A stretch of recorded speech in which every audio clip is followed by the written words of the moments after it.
Olá, exploradores! Bem-vindos ao canal Agenda do Explorador, e esse é o primeiro vídeo que vai facilitar a sua vida na hora de planejar os seus passeios exploratórios e trazer um pouco de reflexão e de informação sobre o nosso passado, o nosso presente e o nosso futuro, já que está tudo tão ligado. Então, eu refleti qual seria o primeiro lugar que eu falaria nesse canal. E teria que ser um que eu já visitei, já que a gente está nessa época de pandemia, de quarentena. Então eu pensei em falar sobre um lugar no Brasil que me impressionou muito e me fez refletir sobre a importância desse lugar e do quanto o nosso turismo histórico e cultural precisa ser valorizado e mais divulgado. E esse local fica no Rio de Janeiro. E quando você pensa, olha, Rio de Janeiro, praias, Cristo Redentor, Bondinho, tudo isso é lindo, é muito legal de ser visitado, mas pensa com outros olhos no Rio de Janeiro. Ele foi uma das capitais do Brasil, então você imagina a quantidade de história e de lugares históricos que tem lá? Quantas pessoas importantes passaram por lá e construíram a nossa identidade nacional? Então eu decidi, o primeiro lugar que eu falaria seria o Museu Histórico Nacional, que integra a rede de museus federais do Instituto Brasileiro de Museus, o IBRAM. Ele fica no centro do Rio de Janeiro, o acesso é super fácil e eu vou te dar todos os detalhes na descrição desse vídeo para você conseguir planejar a sua visita sem ter que procurar em vários lugares. Então, meu amigo, se você gosta de história ou gostava de história na escola, você vai amar. Se não gostava, ou porque é mais da área de exatas, ou a forma de ensinar na época não ajudava muito, você tem que ir nesse museu.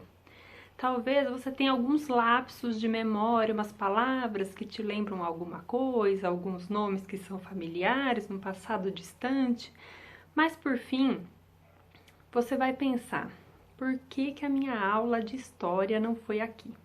Porque você aprender com tanta peça da época é outra coisa. Então, você pode olhar pelo lado bom. Esse lugar está aqui no nosso país e você pode ter essa aula, mesmo não estando mais nos bancos da escola. Mas vai ser uma experiência muito enriquecedora para sua vida. Então, uma dica. Pense em um passeio no museu como uma exploração. Não veja os itens apenas expostos e coisas para ler. Pensa na viagem que esses itens fizeram através do tempo até chegar ali. E da importância que tem para a história por eles estarem ali expostos, em um lugar reservado para eles. Então, ele tem um significado diferente para a nossa história. Então, vamos lá? Bora lá explorar? O Museu Histórico Nacional é um local muito grande, com uma área de 20 mil metros quadrados, sendo, de acordo com o site do museu, 9 mil metros quadrados abertos ao público, com a mais pura história da construção da identidade brasileira. Sim, essa sou eu, felizona, na foto. Logo que entra no museu, você se depara com uma grande construção. Após passar pela bilheteria, você precisa deixar sua bolsa ou mochila nos armários que são de uso gratuito. E ao lado desses armários já tem banheiros e bebedouros para você utilizar, também de uso gratuito. E a sua visita já começa antes mesmo de subir as escadas rolantes para a exposição. No térreo você vê uma escultura equestre de Dom Pedro II, feita em 1866 e que foi exposta no ano seguinte na Exposição Internacional de Paris. Subindo as escadas, há uma espécie de hall em que é possível ver distintivos imperiais que vieram de Portugal com Dom João VI. Notem que nos distintivos está P2, que é Pedro II, o último imperador. Antes dele, tiveram J6, de João VI, e depois P1, de Pedro I. Na foto, também podem ver o brasão imperial brasileiro, que após a independência em 1822, Dom Pedro I substituiu as armas portuguesas por itens do Brasil, como ramos de café e tabaco. A primeira sala é a Galeria Jenny Dreyfus. Já peço desculpa se eu falei o nome errado. Ela foi a primeira colocada no concurso de conservadores de 1940 e trabalhou no museu até 1979. É uma sala bem grande e a pintura do teto mostra imagens que representam códigos de leis de diferentes épocas. Isso porque a sala abrigou a sede da revista do Supremo Tribunal Federal, antes de ser incorporada ao museu. Então começamos com a exposição de longa duração, que pelo menos metade do seu dia será investido para visitá-la. Começando pela parte chamada Oreretama. Nesse espaço é reproduzido o Parque Nacional da Capivara, no Piauí, sendo um dos maiores do país com mais de 400 sítios arqueológicos, com o maior acervo de pinturas rupestres do continente, mostrando a necessidade e a importância de preservar esses locais. Oreretama significa a nossa morada e possui um acervo com itens indígenas. Um belo nome para essa parte da exposição, praticamente uma homenagem para esse povo que estava aqui primeiro. Nele é possível ver itens como urnas funerárias, bonecas representando o dia a dia das mulheres carajás, instrumentos de caça e muitas outras riquezas dessa cultura. Depois, passamos para outra parte da exposição, que é Portugueses no Mundo, de 1415 a 1822. Nela você consegue ver toda a expansão marítima portuguesa, de 1415 a 1557, e é possível ver mapas multimídia das rotas marítimas da época, suas causas e consequências e como esse momento foi impactante para a disseminação de riquezas de um local ao outro e, consequentemente, a colonização do Brasil. Entre as peças de acervo tem a moeda portuguesa índio, exemplar único no mundo, feita em prata no reinado de Dom Manuel I em 1499. Ela foi feita após a descoberta do caminho marítimo para as Índias, então foi utilizada para o comércio ultramarino. Outro item interessante é uma reprodução de folha da carta de Pero Vaz de Caminha, narrada por Paulo Autran. Ela foi enviada ao rei português Dom Manuel em 1º de maio de 1500 e faz você imaginar o que os portugueses viram quando aqui chegaram. Continuando nossa exploração pelo museu, há um mapa bem interessante com as divisões que o continente teve desde o Tratado de Tordesilhas, e um outro mostrando as rotas do tráfico negreiro, detalhando em percentuais quanto de escravos havia no Brasil e em outros países no decorrer dos anos. Há também um tronco de castigo que era utilizado. Nessa aula de história, você vai ver sobre capitanias hereditárias, a importância do açúcar, a vinda dos jesuítas. Está saindo um pozinho da sua memória? Calma que tem mais. Você verá ainda sobre a presença francesa no país, em que um dos episódios contados foi da tropa enviada por Portugal, comandada por Estácio de Sá, que tirou os franceses da Baía de Guanabara, no Rio de Janeiro.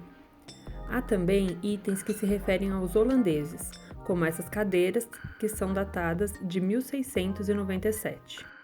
Uma das riquezas do país que começaram na época da colonização e são até hoje uma das fontes da economia do Brasil é a criação de gado, que foi implantada em 1550 na Bahia por Tomé de Souza. Na exposição é possível ver alguns itens dos vaqueiros. Outra fonte também é a mineração. No museu é possível ver quartzo, ametista e cristal, que provocou o deslocamento das pessoas para a região das minas. Continuando o caminho pela história, você passará pela parte das inconfidências, movimentos contra o domínio português, em que é possível ver urnas incinerárias. Em 1936, uma delas transportou de Moçambique para o Brasil as cinzas do coronel de dragões Francisco de Paula Freire de Andrade, e a outra trouxe as cinzas do capitão Vicente Vieira da Mota. Ambos participaram da Inconfidência Mineira. Verá também as traves da forca que são atribuídas às utilizadas na morte de Tiradentes em 1792. Não poderia deixar em branco a época do Barroco, que sofisticou a arquitetura religiosa, civil e militar. Muita dessa arte veio de negros e mestiços, apesar de eles terem usufruído pouco da riqueza que produziram. A capital da colônia foi transferida de Salvador para o Rio de Janeiro em 1763. devido ao seu papel estratégico que foi reafirmado com a vinda da monarquia portuguesa em 1808. No final dessa parte da exposição, há uma reconstituição da farmácia homeopática Teixeira Novaes, que funcionou de 1847 a 1983 no centro do Rio de Janeiro. A terceira parte da exposição é chamada Construção da Nação, que vai de 1822 a 1889. Entramos no momento em que o Brasil se tornou independente, e apesar das contestações ao poder central, o Império assegurou a autonomia nacional e a unidade territorial, mas também manteve a escravidão até 1888. A vinda da família real deixou marcas como a influência africana e asiática no país. Neste exemplo, temos o caxambu, tambor cerimonial utilizado pela cultura afro-brasileira. Até mesmo o jovem Dom Pedro I teve um barco feito em marfim, originário da China. Há tantos itens da época do Império que é muito interessante ver o registro e a preservação da história. Essa era a mesa em que os constituintes se reuniram na Câmara dos Deputados para publicar oficialmente a primeira Constituição brasileira, em 1824. Podemos ver também uma réplica da bandeira do Império, uma capa de documento com armas imperiais e um sabre que pertenceu a Dom Pedro I. Outro item é esta moeda comemorativa feita em ouro de 1822 para ser ofertada no dia da coroação de Dom Pedro I. E essa é o único exemplar existente de uma casaca oficial do Paço Imperial, feita em 1828 com lã, fios de ouro e prata. Esse tipo de casaca, no padrão português, foi abolida a partir da independência em 1822. Voltou a ser usada em 1828, a contragosto dos brasileiros, mas foi trocada de vez em 1831, com a abdicação de Dom Pedro I, para uma casaca com bordados em padrões brasileiros. Após a abdicação de Dom Pedro I, como seu filho tinha apenas 5 anos, o Império foi governado por uma regência composta por 3 membros. Depois de muitas revoltas que ocorreram, estava ficando difícil manter a unidade territorial. Então a Constituição foi modificada tendo apenas um regente, com mandato de 4 anos, e a maioridade do imperador foi antecipada. Então, Dom Pedro II se tornou o segundo imperador brasileiro aos 14 anos. Esse era o trono utilizado por ele no Supremo Tribunal de Justiça Militar, e sua espada cerimonial utilizada em sua coroação. Segundo um trecho da exposição, o reinado de Dom Pedro II foi marcado pelas tentativas de construção da ordem, de elaboração simbólica da nacionalidade e inserção do país nos progressos da civilização ocidental. Mas isso se contrastava com a barbárie da escravidão. Falando em escravidão, não tem como não lembrar da princesa Isabel, filha de Dom Pedro II. No museu há itens como uma espreguiçadeira francesa, um relógio armário e uma secretária que pertenceram a ela.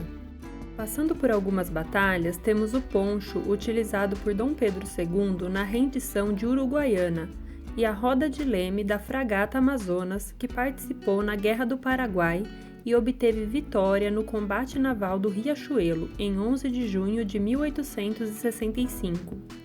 Então temos esse quadro enorme dessa batalha, sendo a segunda versão da pintura, feita entre 1882 e 1883. A primeira versão foi destruída em uma viagem de volta ao Brasil. Nessa parte temos uma alegoria do ventre livre, lei assinada pela princesa Isabel, tornando livre todos os filhos de escravos nascidos a partir de 28 de julho de 1871. Há também publicações de quando foi assinada a Lei Áurea, divulgando o que havia acontecido. Este era o trono do Senado Imperial, em que Dom Pedro II lia as falas de abertura e encerramento da Assembleia Geral. E este é o quadro chamado de A Ilusão do Terceiro Reinado, em que foi o último baile realizado em 9 de novembro de 1889 na Ilha Fiscal, antes da proclamação da República e que causou o exílio da família real. Na quarta parte da exposição, temos A Cidadania em Construção, que vai de 1889 à atualidade. Aqui vemos a construção da cidadania após a proclamação da República. No museu encontramos a seguinte citação: ser cidadão significa pertencer a uma comunidade, exercer direitos e deveres políticos, civis e sociais, reconhecer a distinção entre interesses públicos e privados. Nesse espaço, vemos itens da cultura brasileira, como a sapatilha de Ana Botafogo e instrumentos utilizados na época. Enfim, chegamos a uma área bem nostálgica com eletrodomésticos, móveis, utensílios, que mostram como muita coisa mudou com o passar dos anos. Há também cosméticos, perfumes, eletrônicos, jogos e brinquedos. Você fica feliz de reconhecer algumas coisas, mas pensa também que itens que você conhece estão em um museu. Por fim, mas realmente não menos importante, voltando ao térreo do museu, há um belo espaço destinado à exposição do móvel ao automóvel, transitando pela história.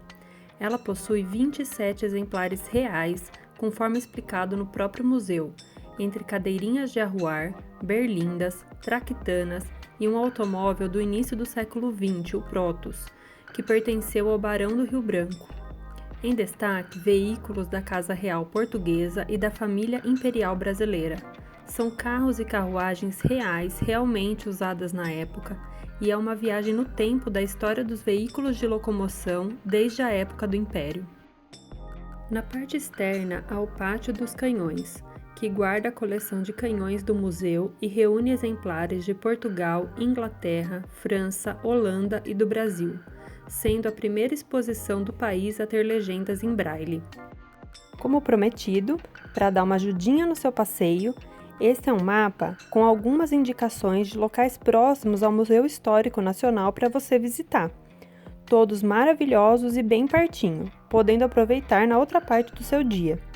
Na descrição desse vídeo há os nomes dos lugares e o tempo para ir do museu até eles a pé, mas claro que você pode ir de outras formas. Também tem algumas sugestões de hotéis e restaurantes para você, que estavam indicados nas redes sociais e no TripAdvisor do museu.